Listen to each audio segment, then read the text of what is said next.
সংকেত খুব খারাপ, বুঝতে পারছেন তো? পায়ে কাঁটা ফুটলে যেমন লাফায় লাফায়, এ তো কিছু হয়নি, এখনো তো অনেক বাকি, সবে তো 21 তারিখ না। नमस्कार सर।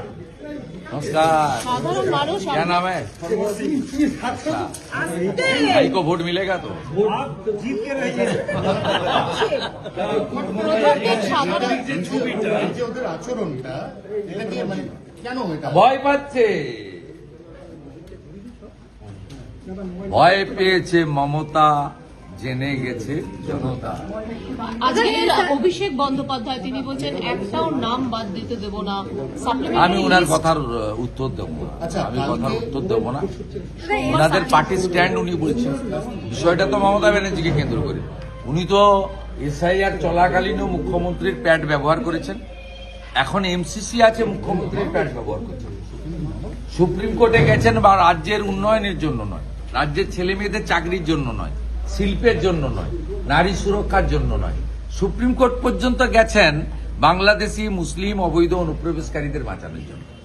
সাপ্লিমেন্টারি তালিকা বেরোচ্ছে সোমবার, অনেকটা 10 লক্ষের কাছে মানুষের নাম বাদ যেতে পারে। কতর মধ্যে? 27,30,000-এর মতো না, নিষ্পত্তি আপনার হয়েছে। কি ভুল তথ্য হয়েছে, আমি বলবো না। আচ্ছা আর তাহলে যাই হোক, 10 লক্ষ করে বাদ যেতে পারে।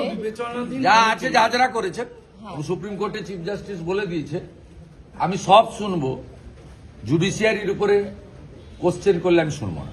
এর প্রভাব কি পড়তে পারে নির্বাচনে? এত লক্ষ মানুষের নাম বাদ যাচ্ছে। তারা কারা? তারা দেখাতে পারেনি ডকুমেন্ট, তার জন্য ট্রাইব্যুনাল বানিয়ে দিয়েছে, আপিল করবেন। আপনি যদি মনে করেন ইনজাস্টিস হয়েছে, আপনি আপিলে যাবেন। তার জন্য সুপ্রিম কোর্টের নির্দেশে হাইকোর্টরা রিটায়ার্ড জাজদের দিয়ে, এক্স জাজেসদের দিয়ে, রেসপেক্টেড এক্স জাজেসদের দিয়ে সুন্দর ট্রাইব্যুনাল বানিয়ে দিয়েছে এবং ডিস্ট্রিবিউশন অফ দি এরিয়া ভাগ করে দিয়েছে। আপনি যদি অ্যাগ্রিভড হন, আপনি ট্রাইব্যুনালে যাবেন। ভারতবর্ষের এত ডেমোক্রেসি আছে, এত সুন্দর আইন আছে, কিন্তু কান খুলে শুনে রাখুন, মৃত, ডবল ট্রিপল এন্ট্রি, ফেক এবং অভারতীয় বাংলাদেশি মুসলিম তার নাম থাকবে না।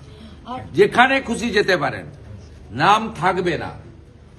পরিষ্কার ভাবে কানে শুনে রাখুন।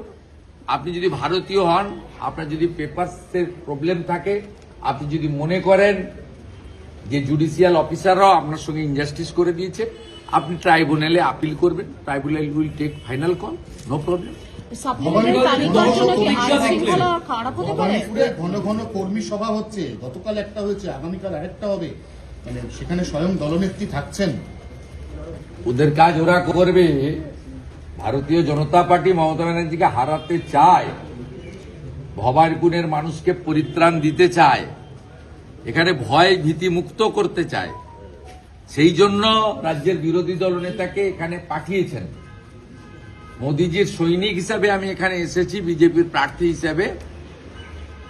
এই রাজ্যে কুশাসন, অপশাসন, অত্যাচার, তোষণ, দুর্নীতি সবকিছুর যিনি কর্ণধার, মাননীয় মুখ্যমন্ত্রী মমতা বন্দ্যোপাধ্যায়কে পরাস্ত করার জন্য আমি ভবানীপুরের জনতা জনার্দনের কাছে আশীর্বাদ করব। আপনারা 2014 সালে অল্প ভোট হলেও বিজেপিকে এগিয়ে রেখেছিলেন। বিভিন্ন কারণে আপনারা এখানে গণতান্ত্রিক পরিবেশ পাননি। সকালবেলা যদি বৃষ্টিও যদি পড়ে, আপনারা যদি ভোট কেন্দ্রে যান, আপনারা কি করবেন সেটা আমার জানা আছে। আমি নিশ্চিত, আমার পুরো ভরসা রয়েছে। प्रमोद सिंह जी, जय श्री राम सर। आप जो बोला है वही भवानीपुर का जनता करेगा, ये पूरा विश्वास है। सर आपको चिंता है? আচ্ছা রে, এই জয় জয় শ্রীরাম, এই যে বিনার বাবা জনসংঘ থেকে ভারতীয় জনতা পার্টির বলিষ্ঠ লোক, আমি সাগরজির পা ছুঁয়ে প্রণাম করলাম। এই রকম 8 জন বিশিষ্ট পুরনো ভারতীয় জনতা পার্টির কার্যকর্তা এবং যারা রাষ্ট্রবাদী সংগঠনের সঙ্গে যুক্ত, তাদের কাছে আজকে আমাকে পৌঁছাতে হবে। আপনারা আমাকে দয়া করে ছেড়ে দেন। আপনারা কতটা খুশি? পুরো খুশি, খুশি তো শেষ নেই। ধর্মীয় মন্দির থেকে রাজনৈতিক যে আক্রমণ হলো আজকে, প্রধানমন্ত্রী হবে 4 তারিখে বিজেপির প্রোগ্রাম হবে। রেড রোডে প্রার্থনার আয়োজক মুসলিম নেতাদের উচিত মমতা ব্যানার্জির বিরুদ্ধে ব্যবস্থা নেওয়া। খিলাফত কমিটির উচিত ব্যবস্থা নেওয়া। পরবর্তীকালে এটা একটা অন রেকর্ড খুব ব্যাড ইনস্ট্যান্ট হিসেবে থেকে গেল।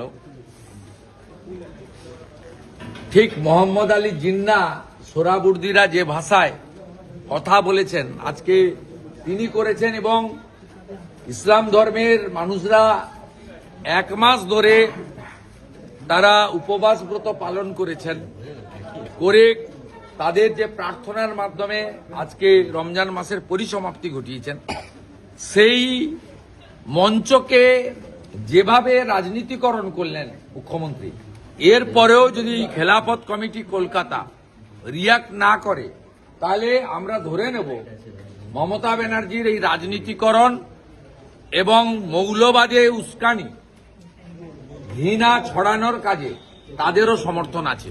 আমরা 24 ঘন্টা অপেক্ষা করব তাদের রিয়াকশনের জন্য। 10 প্রতিজ্ঞা কালকে 10 দপের চপ, এক ঝুড়ি মিথ্যা।